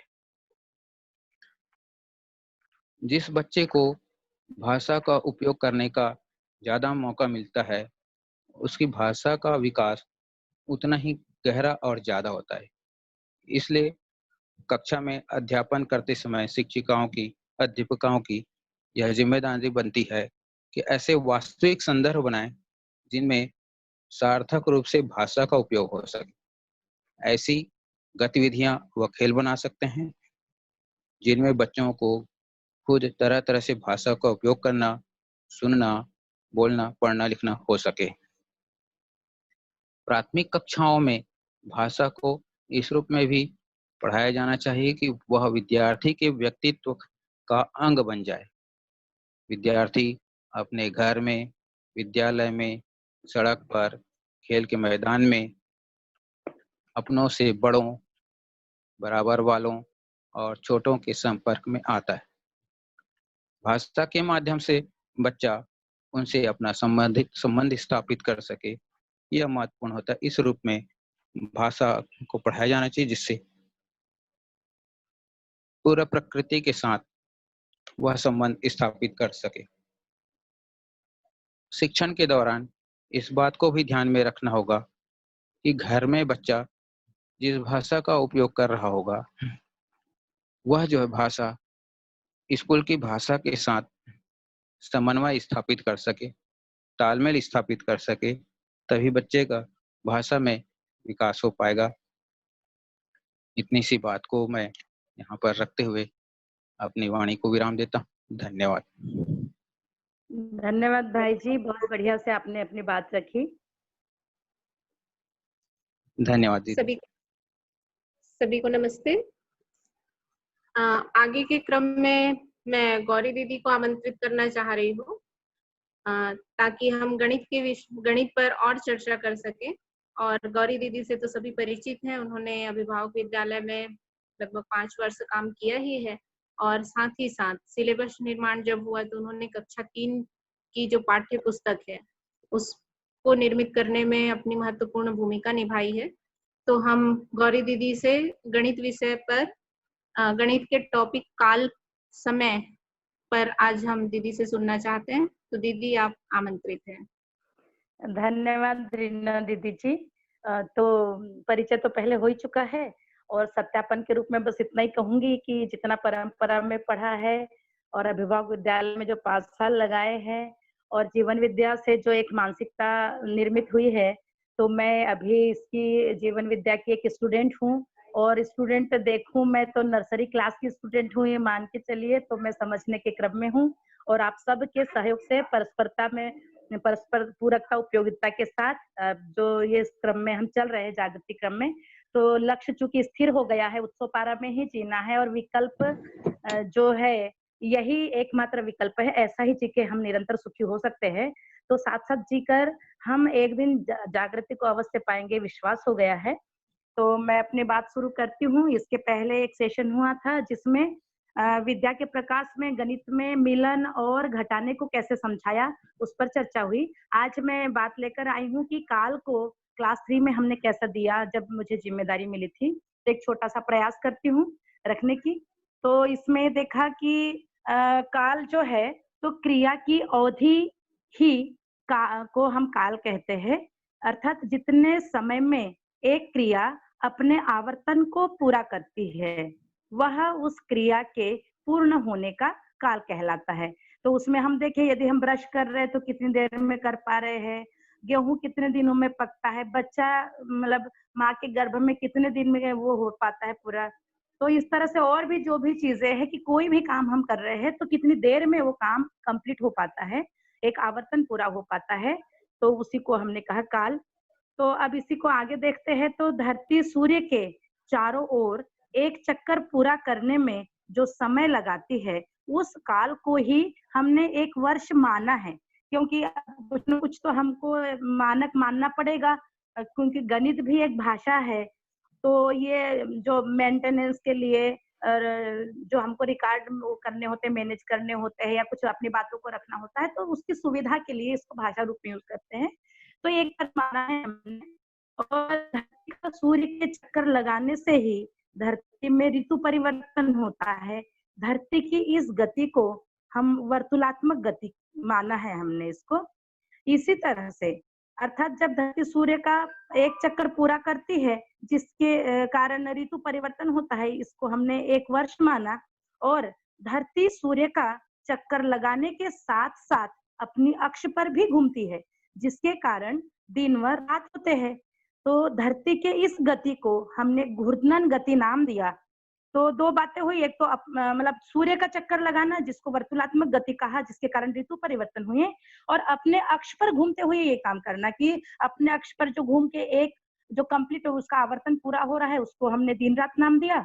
जो भाग सूर्य के सामने आया उसको दिन कहा, जो भाग सूर्य के पीछे गया उसको रात कहा, और इस गति को घूर्णन गति कहा। तो इस तरह से देखें तो पृथ्वी जो है अपने अक्ष पे घूम के घूर्णन गति कर रही, जिससे दिन रात हो रहे, और इसके साथ साथ ही सूर्य का चक्कर लगा रही, जिसको हमने 1 वर्ष कहा और वर्तुलात्मक गति कहा। तो अब इसका मानव से कैसे जुड़ता है, तो ये देखते हैं कि मानव ने व्यवस्था के अर्थ में परस्परता में व्यवस्थित काम करने के लिए समय की मानक इकाई निर्धारित की। नहीं तो हम कुछ माने फिर दूसरे देश में कुछ माने तो फिर तो वो प्रॉब्लम होगी। तो इसलिए एक मानक इकाई मानी गई। तो इसमें एक दिन को जब 24, एक दिन किसको माना, सूर्योदय से सूर्योदय तक के समय को। अब इसको 24 भागों में जो विभाजित किया तो इसको इसके एक भाग को हमने घंटा माना। फिर 1 घंटे को 60 भागों में विभाजित किया तो इसको 1 मिनट माना, और 1 मिनट को 60 भागों में विभाजित किया तो इसको 1 सेकंड माना। इस तरह से हमने समय की मानक इकाइयों को निर्धारित किया। तो अब ये देखिए कि पृथ्वी का अपनी अक्ष पे एक चक्कर लगाना, एक दिन, सूर्योदय से सूर्योदय तक का समय 24 घंटा यानी एक दिन, 60 मिनट 1 घंटा, 60 सेकंड बराबर 1 मिनट। इसी तरह से 7 दिन को 1 सप्ताह कहा। और जो महीने हैं 28 दिन का, जैसे फरवरी है 28 और 29 दिन का होता है चौथे साल में, 30 कोई महीने 30 दिन के, कोई महीने 31 दिन के, तो इनको हमने 1 माह माना। 12 माह को 1 वर्ष माना, 10 वर्ष को 1 दशक माना, और 100 वर्ष को 1 शताब्दी माना। तो ये तो हो गई हमारी मानक इकाइयां। अब हम ये देखें कि हमारे जीवन से कैसे जुड़ता है। तो इसको जब हम देखने जाते हैं तो ये समझ में आता है कि जो क्रिया की अवधि है ये काल है। अब इसमें महत्वपूर्ण मुद्दा ये है कि काल तो हो गया, हमने ब्रश तो कर लिया, पर इस क्रिया के पीछे जो प्रयोजन है वो पूरा हुआ कि नहीं, ये महत्वपूर्ण मुद्दा है। और प्रयोजन के साथ साथ उस क्रिया का पूरा आवर्तन पूरा हुआ कि नहीं, ये दूसरा महत्वपूर्ण मुद्दा है। तो इसको अब हम देखें तो ये देखते हैं कि क्रिया का पूरा होना तब हम माने जबकि उस क्रिया के पीछे जो प्रयोजन था वो भी पूरा हुआ हो और उस क्रिया का आवर्तन भी पूरा हो जाए, साथ ही वस्तु जो है पुनः अपनी यथा स्थिति में आ जाए, तभी हम ये कहेंगे कि उस क्रिया का प्रयोजन भी पूरा हुआ। साथ साथ प्रयोजन की निरंतरता के लिए हमने वस्तुओं को यथास्थिति भी पहुंचा दिया। जैसे उदाहरण के लिए अपन देखें कि बेटा जी यदि विद्यालय आते, जैसे मैं यही पूछती थी कि बेटा जी आप विद्यालय आए और आप 5 घंटा विद्यालय में बैठे और वापस घर चले गए, तो आपका विद्यालय का जो क्रिया है 5 घंटे का समय, वो क्रिया की अवधि तो आपकी पूरी हो गई। पर क्या आप अपने आप से सोचिए, जिस प्रयोजन से आप विद्यालय आए थे, किस काम बात के लिए आए थे, आप खुद बताइए। तो फिर बेटा जी लोग खुद ही बोलते हैं कि हम सीखने के लिए आए थे। जैसे कल दीदी ने कहा है कि सीखना और समझना यही चीज होता है। तो इसमें हम जो समझने के लिए नियमों को हम समझते हैं और स्किल्स को हम सीखते हैं। तो क्या हम यहाँ आए तो क्या हमारा सीखना पूरा हो पाया, क्या हमारा समझना पूरा हो पाया? और इससे भी बड़ी बात जो अभी अजय भाई जी ने भी कही, कल भी जो बात कही थी और बाबा जी ने दर्शन में भी कहा है कि श्रवण पूरा होगा तो आगे की चीजें अपने आप पूरी हो जाती है। सुनना होता है तो फिर बोलना भी होता है, फिर पढ़ना भी होता है और फिर लिखना भी होता है। तो मुख्य मुद्दा तो ये है कि क्या हमारा सुनना सही हो रहा है कि नहीं, हम ठीक से सुन पा रहे हैं कि नहीं, हम उस समय एकाग्र है कि नहीं। जब सुनते हैं तो हमारी कल्पनाशीलता में सुनने के साथ साथ शब्द से अर्थ तक पहुंचने की एक क्रिया घटित होती है कि जो शब्द यहाँ उच्चारण हो रहे हैं तो जो अस्तित्व में उससे जो वास्तविकता है वो इंगित हो पा रही कि नहीं हमारी कल्पनाशीलता में, हमारे चित्रण में। तो यदि वास्तविकताएं इंगित हो पाती है तो फिर उसके चित्रण हो जाएंगे, व्यवस्था के चित्रण हो जाएंगे और फिर वो स्थायी हो जाएंगे, निरंतर बने रहेंगे और उस अनुरूप फिर हमारा जीना होगा। ये तो महत्वपूर्ण मुद्दा तो ये है कि जब भी हम होते हैं जहां भी, तो हमारा सुनना हो रहा है कि नहीं। तो यदि सुनना हो गया तो फिर उसके बाद आप सुन रहे हैं तो उस पर बात पर फिर अमल भी करेंगे। तो आपका जो प्रयोजन था विद्यालय आने का कि मेरा सुनना हुआ कि नहीं, उसका जो प्रयोजन था वो पूरा हुआ कि नहीं। तो अब उसके बाद आगे जब हम देखते हैं कि घर हम गए तो क्या हमने अपने कपड़े जहां व्यवस्थित रखने थे वहां रखे, क्या पानी बॉटल टिफिन को हमने धो के व्यवस्थित साफ रखा, क्या होमवर्क करने के बाद हमने कॉपी किताब को यथास्थान अपने बैग में रख दिया, क्या हमने चप्पल को अपनी यथास्थिति जहां निर्धारित है वहां रखा। यदि आप ऐसा कर पाते हैं तो क्या होगा कि माता जी घर में जो घर की व्यवस्था में लगी हुई है उनका भी समय बचेगा। नहीं तो पता चला अभी ऐसा होता है अव्यवस्था में कि बच्चे ने जूता कहीं फेंका, मोजा कहीं फेंका, अपने कपड़े कहीं रख दिए, होमवर्क करके अगले दिन बैग में कॉपी किताब भी नहीं रखी, फिर एक अव्यवस्था हो गई। तो ये ध्यान रहे कि हमारा प्रयोजन तो पूरा हो गया, विद्यालय आके हमने ध्यान से सुन भी लिया, पर जब हम घर गए तो हमने सभी चीजों को यथास्थिति रखा कि नहीं। यदि हम ब्रश कर रहे हैं तो हमने ब्रश किया, दांतों की सफाई का प्रयोजन तो पूरा हो गया, पर क्या वापस सारी चीजें जो हमने उपयोग में लाई वो यथास्थिति रख दी। तो यहाँ ये बात हुई। यदि व्यवहार में आवर्तन को देखे तो मुझे यदि कोई जिम्मेदारी दी माता जी ने कि जाओ आप पिताजी को बुला के लाइए, कुछ महत्वपूर्ण बात है, तो आपने जाके बता तो दिए पिताजी को कि हाँ माता जी आपको बुला रही है, पर पिताजी ने कहा कि भाई मुझे आधे घंटे का समय बेटा, कुछ मैं आवश्यक काम कर रहा हूँ, बता माता जी को, और आप खेलने लग गए। आपने जाके माता जी को नहीं बताया, तो आपने प्रयोजन तो पूरा कर दिया, पिताजी तक सूचना को आपने पहुंचा दिया, माता जी की सूचना को, लेकिन उस प्रयोजन की जो निरंतरता है कि आके वापस आपने माता जी को बताया कि नहीं। यदि आप बता पाते, आप नहीं बताए, माता जी वेट ही कर रही है और फिर उनके जो और काम हो सकते थे वो नहीं होंगे, और फिर धीरे धीरे फिर ऐसी स्थिति में भी हो सकता है कि थोड़ा आवेश भी आ जाए कि मैंने बुलाया और ये आए नहीं अभी तक। तो जब हमको पता होता है तो हम बहुत आश्वस्त होते हैं, बहुत सहज होते हैं, स्वभाव गति में होते हैं। तो हम चाहे वापस आके माता जी को बताए कि मैं सूचना दे दिया हूँ और पिताजी आधे घंटे के बाद आएंगे। तो इसमें हम जब ये देखते हैं कि जब हमको ये पता होता है कि क्रिया की अवधि जिसको हम काल कह रहे हैं, काल को जब हम समझ पाते हैं तो निर्णय लेने में भी हमको सुविधा हो पाती है और हम निश्चिंत रह पाते हैं। यदि माता जी को पता चला कि पिताजी आधे घंटे बाद आएंगे तो माता जी कुछ और निर्णय ले लेगी कि आधे घंटे में मैं अपने और क्या काम निपटा लूं।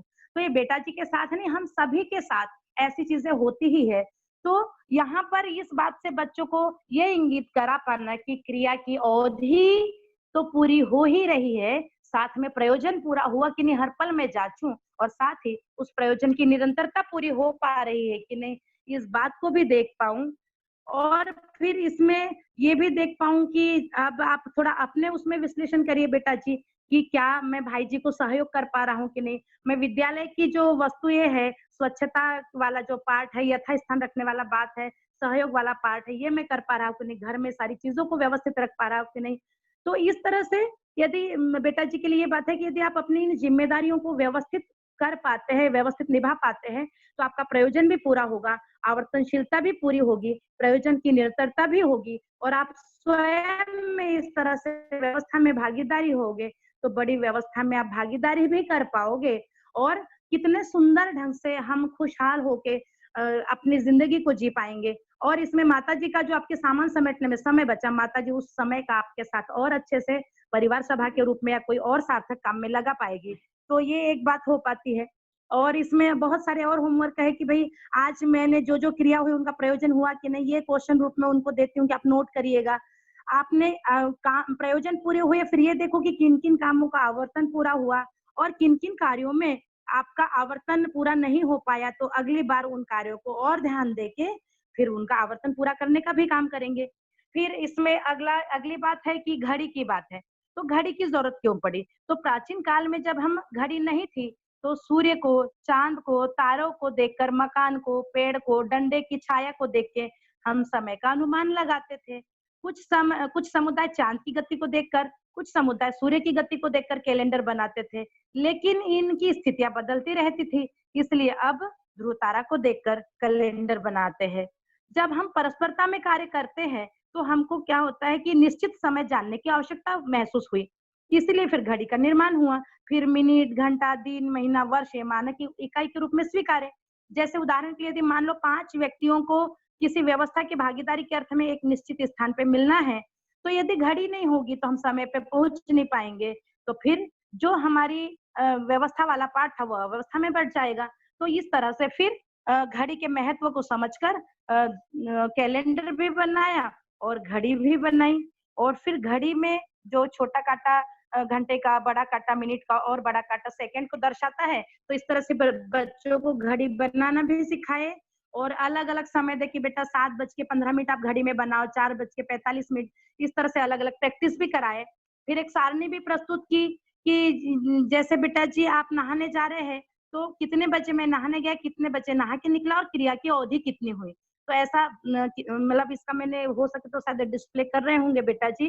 तो नहाने का जाना और उस क्रिया को पूरा होने के बाद निकलना, तो क्रिया की अवधि इस तरह से नाश्ते की क्रिया की अवधि, विद्यालय में रहने की क्रिया की अवधि, गृह कार्य करने की क्रिया की अवधि, घर में सहयोग करने की क्रिया की अवधि, रात्रि में सोने की क्रिया की अवधि, खेलने की क्रिया की अवधि, ये सब बच्चे कितने बजे मैं गया, कितने बजे मैं आया, तो कितना समय मैंने लगाया, तो इस तरह से क्रिया की अवधि को भी वो जांच पाएंगे। फिर उसका प्रयोजन क्या था उसके पीछे, तो वो भी देख पाएंगे।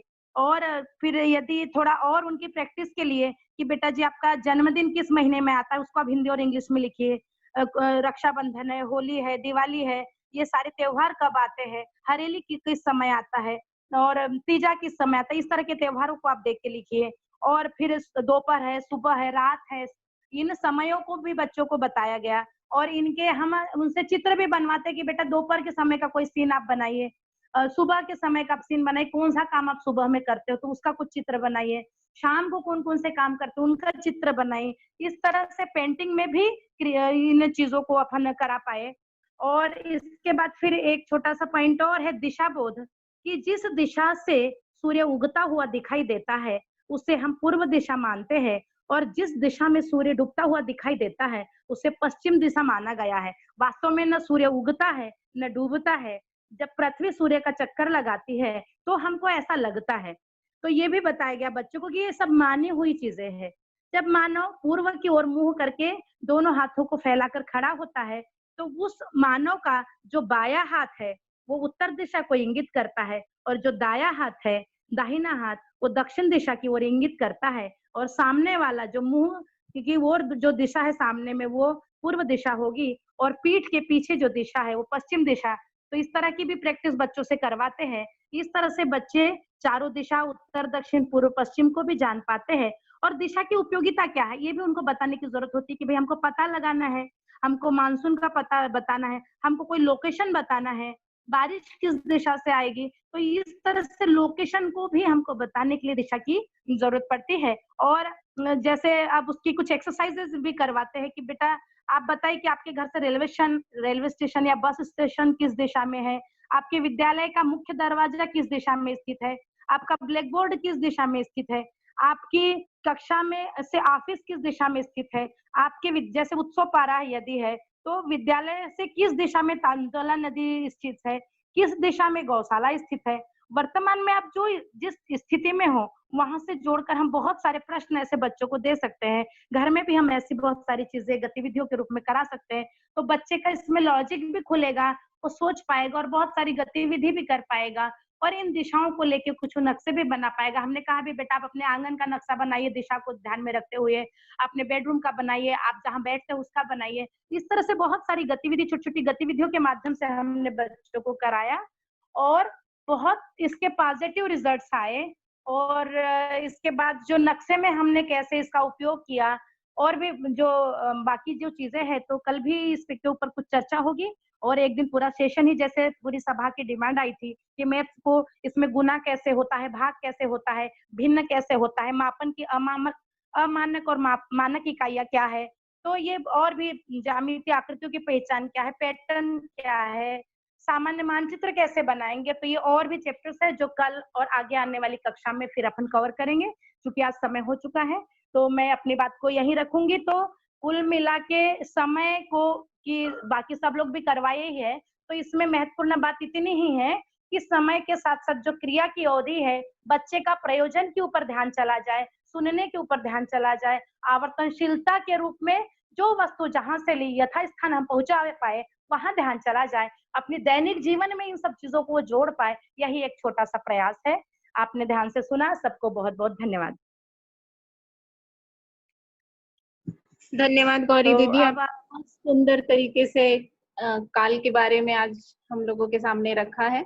और साथ ही साथ अजय भैया जी ने और हरीश भैया जी ने भी मस्तिष्क विकास और भाषा पर अपनी बात बहुत सुंदर तरीके से रही है, और मुझको लगता है ये सबके लिए बहुत लाभदायक रहा है। तो गौरी दीदी, आप आगे का संचालन आप देखिए। जी दीदी जी। तो बस मेरे ख्याल से आगे फीडबैक ही बचता है, तो सबका कहाँ कहाँ ध्यान गया, सारे भाई जी बहन जी स्वयं स्फूर्त शेयरिंग करेंगे, समय ध्यान में रखते हुए। और जो हमारे बाहर से जो भाई जी बहन जी आए हैं, सबसे पहले मैं उनका शुरू लूं। तो आज 46 मोबाइल जुड़े हुए हैं, 46, एक एक मोबाइल में 3-3 4-4 लोग सुन रहे हैं। तो महाराष्ट्र से एवती दीदी जी, गौरी दीदी जी जुड़ी हुई है, कोमल सिंह भाई जी भी जुड़े हुए हैं, राय से भी हमारे बंधु भगिनी जुड़े हुए हैं, सुदर्शन लाल केवट भाई जी जुड़े हुए हैं, छोटे से गोपाल भाई जी, शकुन दीदी जी और भी भाई जी जुड़े हैं। तो आप सब भाई जी बहन जियों का उत्सव पारा के अभिभावक शिक्षक प्रशिक्षण में हार्दिक स्वागत है, अभिनंदन है। और अब चलते हैं फीडबैक की ओर। तो स्वयं स्फूर्त फीडबैक जी। पवित्र यादव बागबाहरा से बोल रहा हूँ दीदी, नमस्ते। जी नमस्ते भाई जी, बताइए। जी, आज जो प्रस्तुतिकरण हुआ मस्तिष्क के बारे में श्री अजय भैया द्वारा, और भाषा शिक्षण के बारे में हरीश भाई, और गणित समय टाइम के बारे में आपने जो प्रस्तुत किया वो बहुत ही मतलब रोचक रहा और बहुत जानकारी हुई। लेकिन अजय भाई से मेरा एक थोड़ा सा जिज्ञासा है, पूछ सकता हूँ क्या एक क्वेश्चन? मस्तिष्क का 10% ही यूज होता है, 90% सुप्त रहता है, ऐसा मैंने सुना। तो 90% को कैसे मतलब एक्टिव किया जाए, इसके लिए कोई तरीका है कि नहीं?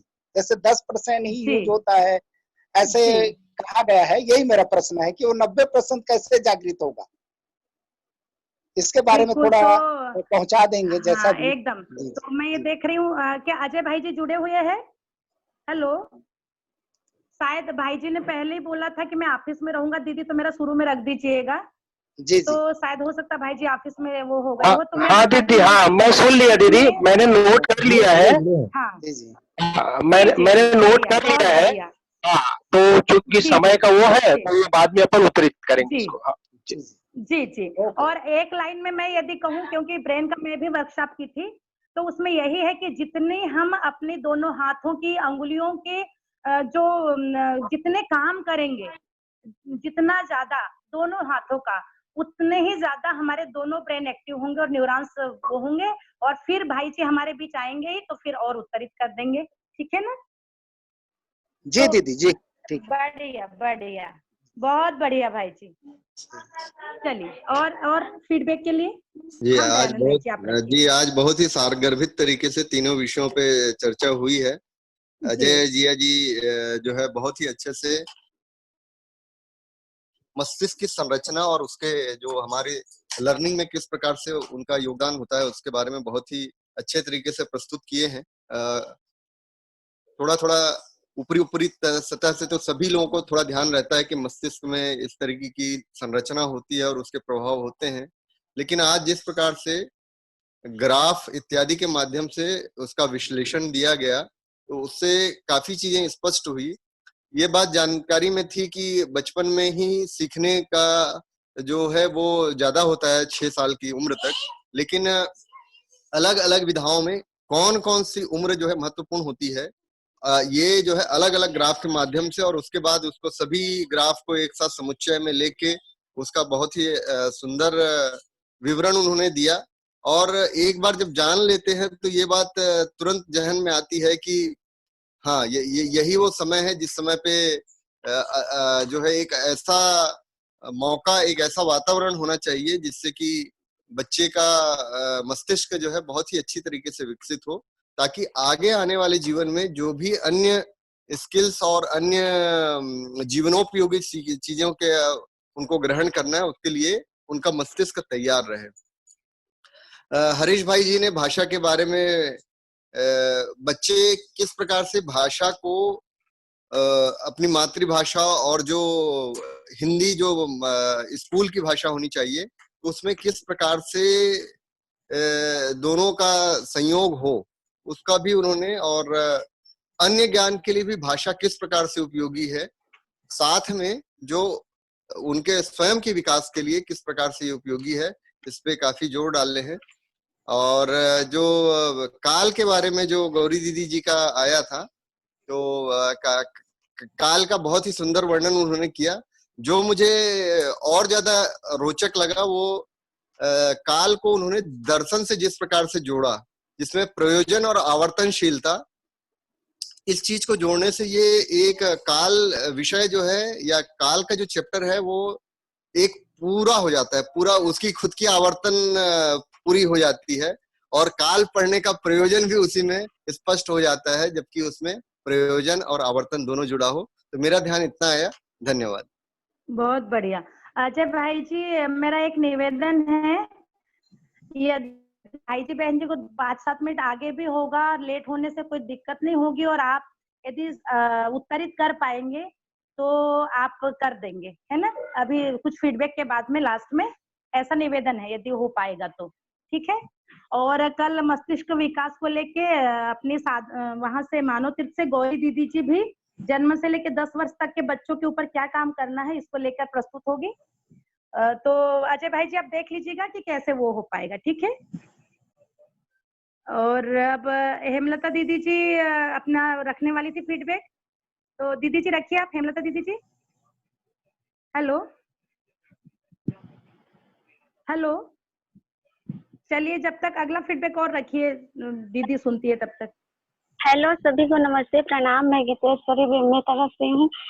बड़ी मम्मी जी जो भैया जी बताए ना मानसिक बौद्धिक विकास के लिए, उनमें उन्होंने बताया कि बचपन में ही 0 से 6-7 साल तक ही जितना ब्रेन का विकास होता है वो होता है, और छोटे उम्र में ब्रेन का भाग जो लचीला होता है ना, जितना ज्ञान ग्रहण कर सकता है वो बड़े होके भी वो ग्रहण क्षमता नहीं बन पाती है करके बता रहे हैं भैया कि छोटे से उम्र में सब चीज का बच्चों को अनुभव कराया जाए, भाषा का अनुभव कराया जाए। भैया जी बोल रहे थे कि 2-3 भाषा बता रहे भैया। और बेटा आवाज थोड़ा सा तेज कर दीजिए।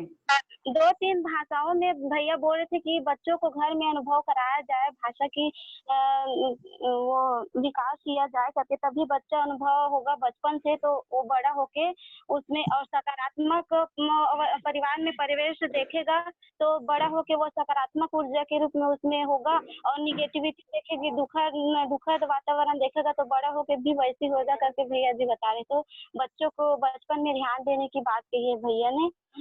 और भाषा के विकास में बच्चे जो बताए तो घर में जिस भाषा में बात करते हैं उसको भी शामिल किया जाए, और कौशल के रूप में सुनना, बोलना, लिखना और पढ़ना, ये चारों चीज पर ध्यान देना जरूरी है बोले हैं। और विचार विनिमय के द्वारा कही गई बात को बच्चा सुन पाए और उन्हें कर पाए, इसको बोले हैं ध्यान देने के लिए। और जो आप बोले बड़ी मम्मी जी काल के बारे में कि क्रिया की अवधि को काल कहा, तो कोई भी क्रिया हो रही है तो उसकी अवधि काल है, और उसका प्रयोजन पूरा हुआ कि नहीं उस प्रयोजन को बताए आप, और उसकी निरंतरता हो रही है कि नहीं उसको ध्यान देने की बात बोले हो आप। बस इतना ही बोलूंगी बड़ी मम्मी जी, अभी टाइम हो गया तो। बहुत बढ़िया बेटा जी। हेमलता दीदी जी सुन रहे हैं आप? हेलो, सूरजपुर से हेमलता दीदी जी आप कुछ बोलने वाले थे, अपना फीडबैक रखिए। हेलो। हाँ जी। हाँ दीदी नमस्ते। नमस्ते भाई जी। हेलो। हाँ भैया जी रखिए रखिए भाई आज का कार्यक्रम तो बहुत अच्छा रहा, जिस प्रकार से अजय भैया ने मस्तिष्क की बारीकी को बचपना से लेके बताया कि शरीर के पोषण में मस्तिष्क का क्या रोल है, क्योंकि मस्तिष्क ही आदमी का ये कहे कि जीवन को है ना एक नई गति देता है। यदि वातावरण ठीक हो तो बाबा भैया जी ने ग्राफ के हिसाब से बताया कि भाषा को है ना 6 साल की उम्र में, और जो संबोधन है, व्यवहार है, तो भैया आवाज थोड़ी ठीक करिए, थोड़ी तेज। हेलो कट गया। हाँ हेलो। और हेलो क्या रे दीदी? हाँ भैया। हेलो। हाँ आ रही है हरीश भैया का भी बहुत सुंदर रहा, और आपका जो गणित जो है ना, समय काल की अवधि को प्रयोजनशीलता के आधार से जोड़ना, और आपने कुल मिला के पर्यावरण को भी जोड़ते हुए है ना, समय का किस प्रकार से प्रयोजनशीलता और आवर्तनशीलता के अर्थ में हम दिन भर में क्या काम करते हैं, और इस प्रकार से आपने सहज भाव से बच्चे को बताने आप लोग करवाए हैं। इसको मैं देख पा रहा हूँ दीदी, ये बहुत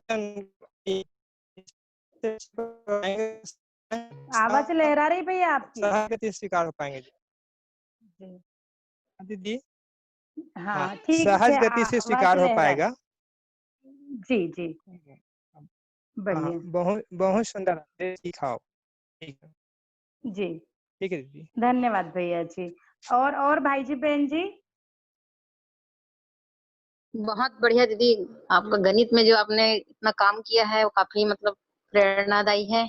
साथ ही साथ अजय भैया जी और हरीश भैया जी ने भी हिंदी भाषा शिक्षण को लेकर, या अजय भैया द्वारा ब्रेन को लेकर जितना बढ़िया बताया गया, काफी मतलब प्रशंसनीय था, और काफी कुछ सीखने को भी मिला। लेकिन गणित का जो अवधारणा है उस पर काफी गहराई से आपने काम किया दीदी, बहुत अच्छी, हम लोगों के लिए अच्छा है ये समझने के लिए। धन्यवाद। धन्यवाद दीदी जी। अगले भाई जी बहन जी? हेलो। हाँ जी। सभी को नमस्ते, मैं बैतूल से ललिता बोल रही हूँ। आज सभी की प्रस्तुति बहुत बढ़िया थी, बहुत ही अच्छी। इनमें दो अजय भैया के उसमें एक चीज पे ध्यान गया, और गणित की क्लास में अजय भैया ने जो बोले हैं कि बचपन में जो बच्चे खुलकर नहीं जी पाते हैं, अपने वो नहीं प्रेषित कर पाते हैं, तो वो बड़े होकर 40 साल की उम्र के बाद में उनका दिखता है कि वो अपने दोस्तों के साथ और अपने जीवन को बहुत अच्छे से घुल मिल के बिताने में असमर्थ होते हैं। ये चीजें अभी पता नहीं चलती है, क्योंकि बचपन में बच्चा यदि नहीं घुल मिल रहा तो इतना कोई उसको सीरियसली नहीं लेता है, उन बच्चों के उस पे इतना ध्यान नहीं दिया जाता है। पर जब वो बाद में जाकर उसके ऐसे प्रभाव समझ में आते, तो आज वो चीजें समझ में आई और वो देख पाते हैं हम अपने आसपास में कोई व्यक्ति कैसा जी रहा है। तो निश्चित रूप से अब हम ये छोटे बच्चे वाले जो लोग हैं, इनके लिए तो एक बहुत ही अच्छी जानकारी मिल गई है कि अब हम अपने बच्चों के इस पहलू पर भी ध्यान दें कि वो अधिक से अधिक खेले, अपने दोस्तों का अपना दायरा बढ़ाए, अपने आसपास की चीजों से, एक बार पढ़ाई का थोड़ा सा मामला कम हो जाए, पर अपनी एक्टिविटीज और ये घुलने मिलने वाले जीने वाला काम उनका, खेलने कूदने वाला, दोस्त बनाने वाला और एक संयुक्त रूप से जीने वाला काम, ये इस पे ज्यादा ध्यान दिया जाए, क्योंकि ओवरऑल पूरी जीवन यात्रा में काम आएगा, मतलब पूरे शरीर यात्रा में भी और जीवन यात्रा में भी। तो ये चीज एक ध्यान गई। दूसरा ये जो क्रिया और काल, तो काल का मतलब ये समझ में आया कि हम कोई भी क्रिया को जब देखते हैं तो जनरली गणित में तो ऐसा है कि समय है, पढ़ लिया, लेकिन आज जब उसको ध्यान से सोचे तो ये समझ में आया कि वो क्रिया वास्तव में पूर्ण तभी होगी जब उसका प्रयोजन। जी जी हाँ। जी दीदी। तो अजय भाई जी जो प्रस्तुत किए हैं क्रम से एक एक चीज को स्लाइड करके, इतना मुझे अच्छा लगा। और वही बात जो बचपन से जिस तरह से बच्चे की परवरिश किए रहोगे, आगे चल के वो उसी में कैद हो जाता है, ऐसा मैं भी अपने में महसूस कर पा रही हूँ, क्योंकि कुछ बातें मैं अपने बेटे के साथ देखती हूँ और स्वयं के साथ भी देखती हूँ। तो बहुत इम्प्रेसिव था एकदम प्रस्तुति जो है भैया का, बहुत प्रभावित हुई मैं। तो अभी के बच्चों के लिए अपने को सही में ध्यान देने की आवश्यकता है, और 40 साल की उम्र तक जो नहीं रह पाते, ये चीज सही बात है। तो इसको मैं सोम भैया के एक बात से जोड़ के देख रही हूँ कि शरीर बढ़ते जाता है और जीवन जहाँ ठहरा रहता है किसी बात पर, वो वहीं पर अटका रहता है, तो उसकी उम्र उतना ही रहता है। तो ये अजय भैया की बात से ना ये मेल खाया, ये मैं देख पाई हूँ। और हरीश भाई जी जो है भाषा के विभिन्न कौशल और किन किन उद्देश्य के लिए भाषा को कैसे रखना चाहिए, उसके मातृभाषा से जोड़ते हुए स्कूल के भाषा को लेकर, ये भी बहुत बढ़िया प्रस्तुति रही। और आप जो प्रस्तुत किए हो गणित का, तो उसमें सबसे ज्यादा मेरा ध्यान गया है आवर्तनशीलता पर। तो जैसे मैं उसको जोड़ पाई, मनुष्य के बारे में जैसे बात करते हैं तो क्रिया पूर्णता को लेकर, आचरण पूर्णता को लेकर, तो वस्तुओं को अगर हम देखते हैं तो आवर्तनशीलता ही उसकी क्रिया पूर्णता है, ऐसा मैं जोड़ पाई। और दूसरी बात प्रयोजन का है, तो मैं इसको ऐसे देख रही हूँ कि ये विद्या का जो हम अध्ययन कर रहे हैं, तो जिस सुख के लिए, तो परिवार में अगर हम मूल्य पूर्वक जी नहीं पाएंगे, न्याय पूर्वक जी नहीं पाएंगे, तो इस विद्या को पढ़ने का भी प्रयोजन पूरा नहीं हो पाएगा। तो इस तरह से और दूसरों को इसको बता भी पाए, तो एक तो ये हम सही रूप में जी पाएंगे संबंधों की पहचान करके, मूल्यांकन करते हुए, तब इस विद्या को अध्ययन करने का प्रयोजन पूरा होगा और उसके लिए दूसरे को प्रेरित करके उस काबिल बना पाएंगे, तब इसकी आवर्तनशीलता पूरी होगी। हमारे जगह में जब अगली पीढ़ी है वही योग्य हो जाएगा। तो ऐसा मैं इस बात को समझ पाई हूँ दीदी। बहुत बढ़िया, खूब बढ़िया दीदी जी। तो मैं और कोई रखना चाह रहे कि अब बातों को यहीं वो करें? रीना दीदी जी। तो आप तीनों को तो बहुत बहुत धन्यवाद, अजय भैया जी को भी बहुत बहुत धन्यवाद। मुख्य रूप से मेरा ध्यान तो इस चीज पर गया कि मन समझ के विकास के साथ साथ, मतलब मन स्वस्थता के साथ साथ शरीर का भी पोषण संरक्षण होना बहुत आवश्यक है। और शरीर में एक महत्वपूर्ण हिस्सा हमारा मस्तिष्क है जो शरीर को नियंत्रित करता है, तो उसका पोषण होना बहुत आवश्यक है। तो कहीं ना कहीं हम शिक्षा संस्कार से जुड़ने की सोच रहे हैं, तो इन बारीकियों को जानना ये हमारे लिए बहुत महत्वपूर्ण रहा। तो अजय भैया जी को बहुत बहुत धन्यवाद। और साथ ही साथ मैं आज रात में 8:30 बजे हमारी एक व्यवस्थागत गोष्ठी होगी, तो उसमें निवेदन है कि जितने साकरी परिवार से जुड़े हुए सदस्य हैं वो सभी उस गोष्ठी में भाग लें, ताकि हम कुछ व्यवस्थागत चर्चाएं हैं और उनके कुछ निष्कर्ष हैं उनको हम निकाल पाए। तो ये सभी से अपेक्षा है कि उस समय हम जुड़ पाए। और गौरी दीदी समापन करें? जी जी दीदी जी। तो सभी को बहुत बहुत धन्यवाद, सारे हमारे नवागंतुक अतिथि भाई जी बहन जी को भी, और खूब अच्छे से रखने के लिए अजय भाई जी को भी, हरीश भाई जी को भी, रीना दीदी जी को, सारे भाई बहनों को बहुत बहुत धन्यवाद, सबके प्रति कृतज्ञता।